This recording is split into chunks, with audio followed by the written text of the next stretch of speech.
এই যে বাংলাদেশের বিভিন্ন প্ল্যান পরিকল্পনা আমরা দেখা যায় যে এখান দিয়ে একটা ব্রিজ করে পরে ভাঙতে হয়, রাস্তা একটা তৈরির পরে ভাঙতে হয়, কোথায় এক টানেল হয়ে আছে প্রতি মাসে মাসে এখন লস হয়, তারপর 1 ঘন্টা বৃষ্টি হলে পুরো ঢাকা শহর এটা বন্যা হয়ে যায়। এগুলো হচ্ছে একাধিক প্ল্যান না থাকা। আগাম আজ থেকে 50 বছর পরে বাংলাদেশে কি ক্রাইসিস হতে পারে, আজ থেকে ঠিক 100 বছর পরে বাংলাদেশে কি হতে পারে, ওই রোড ম্যাপকে সামনে রেখে আমাদেরকে প্ল্যান করতে হবে। এটাকে বলে ভিশন ওরিয়েন্টেড মাইন্ডসেটের অধিকারী হওয়া। ভিশন ওরিয়েন্টেড মাইন্ডসেট মানে হচ্ছে যার মধ্যে দূরদর্শিতা আছে, ফার সাইটেডনেস আছে, who can anticipate the future, যে ভবিষ্যৎ আগাম অনুমান করে ফেলতে পারে, সামনের পরিস্থিতিকে আগাম অনুমান করতে পারার যে যোগ্যতা বা দীর্ঘমেয়াদী চিন্তা করতে পারার যে ক্যাপাসিটি, এটাকে বলে ভিশন ওরিয়েন্টেড মাইন্ডসেট। এটা আল্লাহ রাসূল সাল্লাল্লাহু আলাইহি ওয়া আলিহি ওয়াসাল্লামকে আল্লাহ তাআলা দান করেছেন। উনি ভবিষ্যৎকে আগাম বুঝতে পারতেন, আগাম অনুমান করতে পারতেন এবং সে অনুযায়ী তিনি স্ট্র্যাটেজি, প্ল্যান, পরিকল্পনা এটা তিনি সাজাতে পারতেন। এটাকে বলে ভিশন ওরিয়েন্টেড মাইন্ডসেট। এবার আসুন আমরা সিরাতের কিছু ইনসিডেন্টকে সামনে নিয়ে আসি যে তিনি কিরকম ভিশন ওরিয়েন্টেড মাইন্ডসেটের অধিকারী ছিলেন। আমরা সবাই হুদাইবিয়ার ঘটনা জানি না? কত হিজরিতে ঘটেছিল বলুন তো সবাই? হ্যাঁ, কত? 6ষ্ঠ হিজরিতে। লাকাদ সাদাকাল্লাহু রাসূলাহুর রুইয়া বিল হক। উমরা করতে গেলেন 1400 সাহাবী। 1400 সাহাবী যখন উমরা করতে গেলেন, উমরা করতে দেয়া হলো না। তখন একটা চুক্তি করা হলো। ওই চুক্তিতে বলা হলো, রাসূল সাল্লাল্লাহু আলাইহি ওয়াসাল্লাম লিখতে বললেন যে লিখো মিন মুহাম্মদ রাসূলুল্লাহ, আল্লাহর রাসূল মুহাম্মদের পক্ষ থেকে কুরাইশদের সাথে এই চুক্তি। কুরাইশরা আপত্তি করলো যে না, শুধু মুহাম্মদ লেখা যাবে, রাসূলুল্লাহ লেখা যাবে না, কারণ তুমি যে রাসূলুল্লাহ, আল্লাহর রাসূল, এটা যদি আমরা মেনে নেই তাহলে তোমার সাথে আর আমাদের দ্বন্দ্ব কিসের, আমরা তো ভাই ভাই হয়ে গেলাম, রাসূলুল্লাহ কাটো।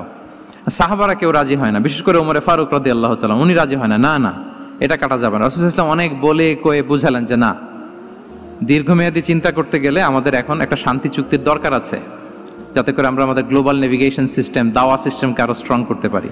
অনেক বলে কয়ে রাসূলুল্লাহ কাটা হলো। এরপর তারা বলে চুক্তিতে লিখো যে এই বছর উমরা করতে দেয়া হবে না, এই বছর ফিরে যাবেন আপনারা সবাই। এটাও সাহাবারা রাজি হয় না, আল্লাহ রাসূল সাল্লাল্লাহু আলাইহি ওয়াসাল্লাম রাজি হলেন। আবার আরেকটা ক্লোজে লেখা হলো যে আগামী বছর আসলেও 3 দিনের বেশি থাকা যাবে না, সেটাও রাজি হয়ে গেল রাসূল সাল্লাল্লাহু আলাইহি ওয়াসাল্লাম। সাহাবারা রাজি হচ্ছেন না।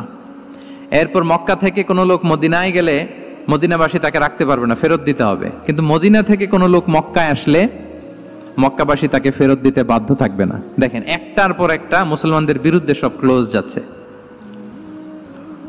কোন সাহাবীরাই রাজি হচ্ছেন না, কিন্তু আল্লাহ রাসূল সাল্লাল্লাহু আলাইহি ওয়া আলিহি ওয়াসাল্লাম তিনি বললেন যে না, লিখো লিখো।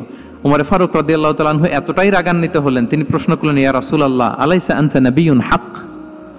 আপনি এই যে কম্প্রোমাইজের পর কম্প্রোমাইজ করে যাচ্ছেন, আপনি কি সত্য নবী নন, সত্য রাসূল নন?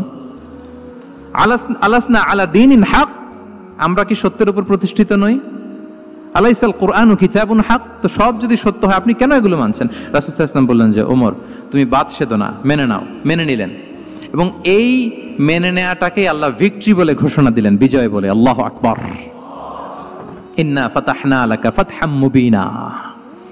এবং হুদাইবিয়ার এই সন্ধি থেকেই বেসিকলি মক্কা বিজয় ওইদিকে ত্বরান্বিত হয়েছে গতি প্রবাহটা।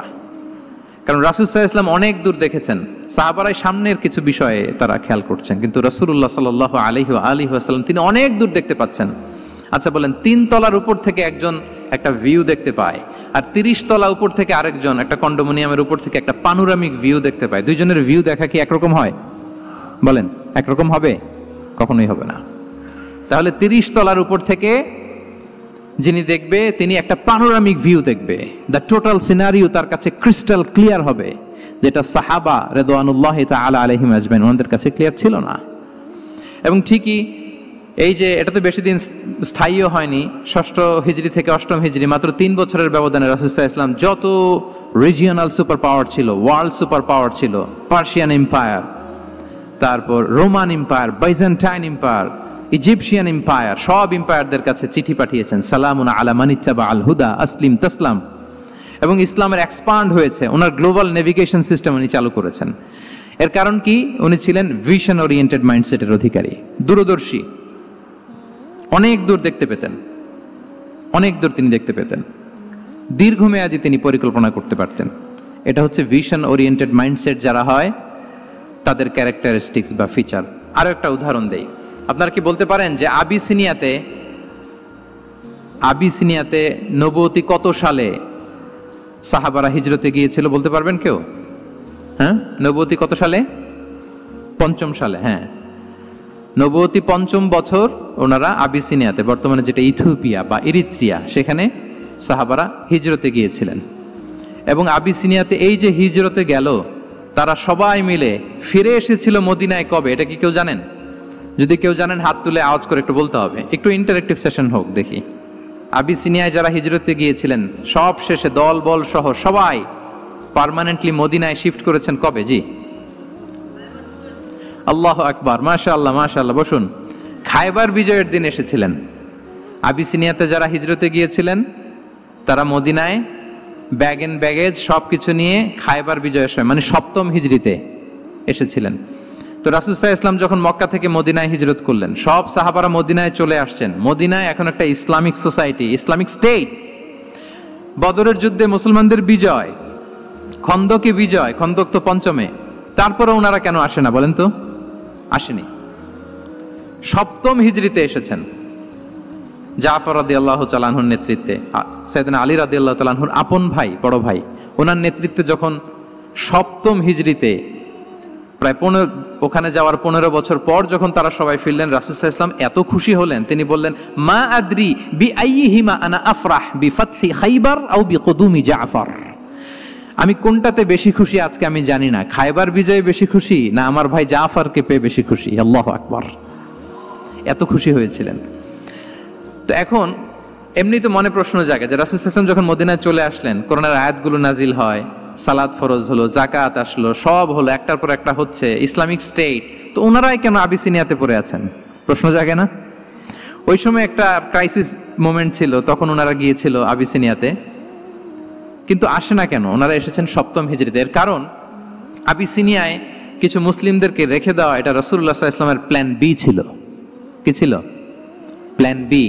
রাসূল সাল্লাল্লাহু আলাইহি ওয়াসাল্লাম অপেক্ষা করছিলেন যে মদিনাকে প্রথমে ইন্টারনাল যত থ্রেট আছে এগুলো থেকে মুক্ত করতে হবে, এরপরে মদিনাকে যত এক্সটার্নাল থ্রেট আছে এগুলো থেকে মুক্ত করতে হবে। সব যখন মুক্ত করে উনি দেখলেন যে না, মদিনা সেফ জোন, এখন আর আলাদা একটা বেজ, একটা এক্সট্রা সেফ জোন বা এডিশনাল বেজ আমার কোথাও দরকার নাই। তখনই তিনি লোক পাঠালেন যে যাও, জাফরের নেতৃত্বে আবিসিনিয়ায় যারা হিজরত করেছে তারা সবাই মদিনায় চলে আসো।